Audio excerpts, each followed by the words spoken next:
whatever scary and terrifying were soon forgotten the moment the storms went away.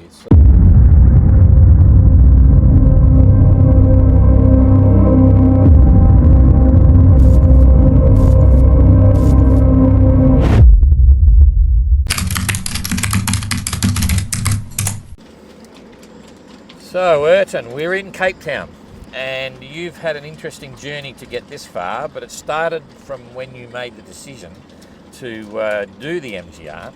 I don't want to know about the sailing, I don't want to know about preparing the boat, I want to know about your emotional journey. So from the time you decided to do it, to buying the boat and getting the boat to the start, that's the first part. But about you and the mindset of what you were going through and how you got there. Well, as soon as I've decided, it was very exciting that I was going to go around the world, and especially with stops, seeing new places. And the beautiful thing about this event is that it is structured for you to see places that you wouldn't normally see. So it's been really fun so far for me. Yeah, so was there any hesitation? Like, was there any time you thought, oh, maybe it's not such a good idea, before the start? No, it has never been that, because really it's really been great so far. I must say, I can't really say anything negative about it. It's been fun. We all had our share of excitement on the way here, so it's been really good fun. Okay, so then if we take it to the point then, okay, you sail across the Atlantic. How was that? Was that scary at any time, demanding? The emotional side, for you?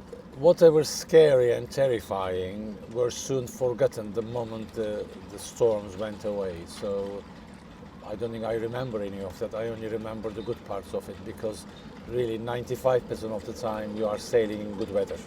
Yeah. Maybe more, actually, more than 95%. There was no Starlink then. How'd you cope with that?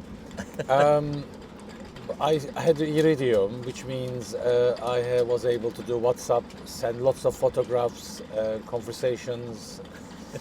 So it wasn't so terrible, but obviously it wasn't as good as the Starlink. Yeah, okay. So, and then it's been a journey, 3/4 of the way around the world now, from the time we started in Antigua. Yeah. What was your feelings about what was happening during that period? I think the feelings is very much daily, or the next port. So concentration was always what's going to happen today and tomorrow, and when the tomorrow comes, what's going to happen the next day, and then anticipation of arriving to a new port. So the program and the mindset was never any further than that. One day at a time. Yeah, okay. And so was there ever any time you thought, oh, this is getting boring, or this is getting, because Starlink's really changed the whole scenario for you, but, I'm trying to get some impression of it. Also, you make it all look too easy, too clinical, you know what I mean? But it is. When were you the most excited? I mean, I always see you're happy all the time. But yes. Where's the ups and downs, or wasn't any of that experienced? I guess only time you feel concern is when you approach a port, a new port that you haven't been, and if you're arriving at night time, so I said that's the only time that you actually, because there you have dangers coming to new ports and new harbors. But other than that, no. Every time we were going to have a bad weather, you either told us about it or we knew about it. Yeah. So there was no surprises. Only surprises when you try to get into a harbor, hope that you've got enough electricity to get in there. And that hasn't really been a problem, except till we came to South Africa. I guess because of everything we read, that was the most that we've concerned about, each leg. And yet, each leg was easy. And that's everything we dreamt about, it didn't happen. It was all very easy until I got to Cape Town. Yeah. I think it's part of the management as well. I think the idea of the weather stops worked, and everyone's prepared for it, and this, that, and the other. So, but yeah, we all scared ourselves a bit, for the last few years. But that was a healthy thing, so it all worked. Okay, so something triggered you to make you join the MGR. You're in the MGR. did you have any expectations of what it might be, or should I say, is it delivering for you what you always hoped it would do, personally, you know? Well, personally, I am very grateful for this event, and I'm very grateful my experiences so far. It really has been very much fun for me. And obviously it helps that my family supports me, and they are very happy that I'm having a great time. So for me, it's been a very positive experience thus far. Yeah. Okay. So do you think it's changed you in some sort of way? I mean, you've been around for a long time. Okay. First question: you've been around a long time. You've experienced a lot of things in your life, but where does this rank in the things of your past? You know what I mean? Doing the MGR. This is one thing that you do voluntarily, and you do it for fun. That is exactly what it is. It's for fun, and it really is fun. Other than few rare occasions where you have to work very hard to keep yourself and the boat safe. But the vast majority of the time, you're doing great sailing, fun sailing, enjoyable sailing.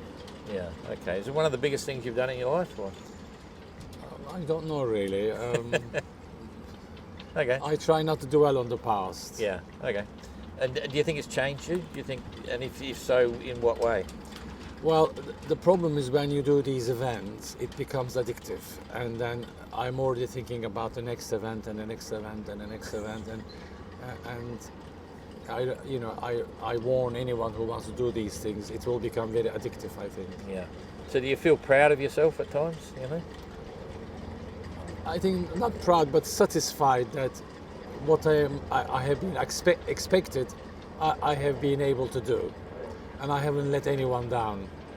Yeah.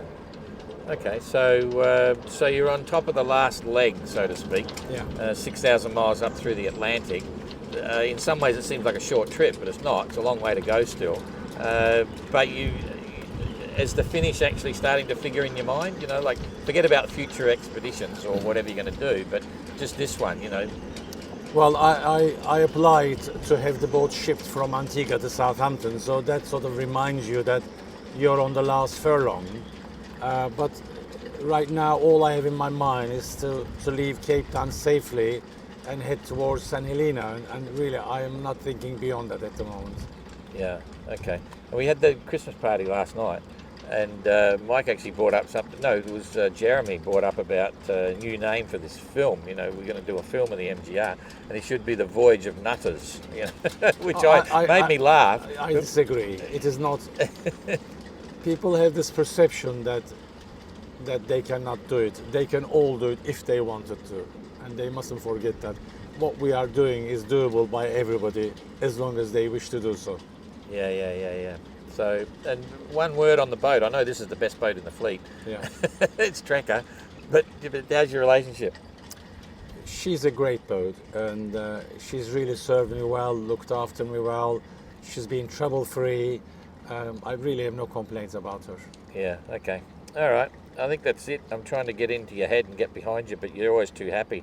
It's very hard to find out what's going on in there. Honestly, I'm really very, very happy. Yeah. Okay. All good. Thank you, Ertan. Well done. We'll look forward to the next leg, eh? I hope so.